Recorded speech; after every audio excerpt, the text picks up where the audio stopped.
New tonight, 2 teens arrested after a deadly shooting in Valdosta this week. One of the 17-year-olds is also wanted on felony murder charges stemming from a July shooting. Today, VPD announced the arrest of Tevin Bivens Jr. and Travis Bernard Wright. Investigators say the two tried to rob someone at gunpoint when the victim also pulled out a gun. The victim and Wright were shot, but the victim died from his injuries. Bivens Jr. and Wright are facing felony charges of murder, armed robbery, and assault. That deadly shooting happened at the Ashton Park Apartments in Valdosta Monday night. Bivens Jr. is also wanted in a separate killing at Prosper's apartment on July 27th. Now, the video that you're going to be looking at is from the scene that day. Police say they got a report about multiple people firing guns between 2 buildings.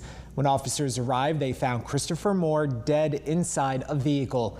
VPD found and arrested 18-year-old Bernard Foster Jr. for his alleged part in the shooting, but had been searching for Bivens. After the shooting earlier this week, investigators followed up on some tips and found Bivens in Sparks, Georgia. Both are facing murder charges.